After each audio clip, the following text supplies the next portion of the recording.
Svet pozná ten slávny refrén All you need is love. Všetko, čo potrebuješ, je láska. Je to hlboká pravda, ktorú cíti každý z nás. Ale kým svet o láske často len sníva ako o pocite, Biblia nám ukazuje, že skutočná láska je čin. Ak chceme pochopiť jej pravý význam, musíme sa pozrieť na miesto, kde sa história stretla s večnosťou, na kríž Golgoty. Boh sám je zdrojom lásky. Biblická logika nezačína človekom, ale stvoriteľom. Písmo nehovorí, že Boh má lásku ako jednu zo svojich vlastností, ale že on vo svojej podstate je láska. Bez neho je naša definícia lásky vždy neúplná. Kto nemiluje, nepoznal Boha, pretože Boh je láska. 1. Jánov list 4:8. Láska k tým, ktorí si ju nezaslúžia. Ľudská láska zvyčajne hľadá na druhom niečo vzácne, prečo sa oplatí milovať. Božia láska na kríži však funguje inak. On nás nemiloval preto, že sme boli dobrí, ale preto, aby nás zachránil, keď sme boli stratení. Ale Boh dokazuje svoju lásku k nám tým, že Kristus zomrel za nás, keď sme boli ešte hriešni. List Rimanom 5:8. Najvyššia cena za človeka. Cenu každej veci určuje to, čo je za ňu kupujúci ochotný zaplatiť. Boh určil tvoju cenu tým, že za teba položil život svojho syna.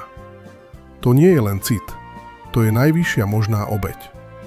Lebo tak Boh miloval svet, že dal svojho jednorodeného syna, aby nezahynul nik, kto v neho verí, ale mal večný život. Evanjelium podľa Jána 3:16.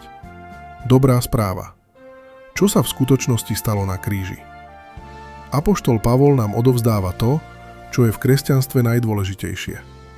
Evanjelium nie je morálny kódex, ale historická udalosť s duchovným dopadom.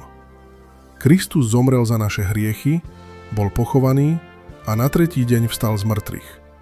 Prvý list Korinťanom 15:3-4. Pavlova logika kríža je postavená na výmene. Na kríži sa udial ten najväčší obchod v dejinách vesmíru. Toho, ktorý nepoznal hriech, urobil za nás hriechom, aby sme my boli v ňom spravodlivosťou pred Bohom. Druhý list Korinťanom 5:21. Toto je tá dobrá správa. Na kríži Golgoty Ježiš vzal na seba tvoj hriech, tvoju vinu a tvoj trest. On dostal to, čo sme si zaslúžili my, aby sme my mohli dostať to, čo patrí jemu. Prijatie u Otca a večný život. Svetoznáma skupina The Beatles spieva: Láska je všetko, čo potrebuje. Ale tú pravú lásku nenájdeme v piesňach, ale v Spasiteľovi, ktorý za nás krvácal, aby sme my mohli žiť. To je evanjelium. Amen.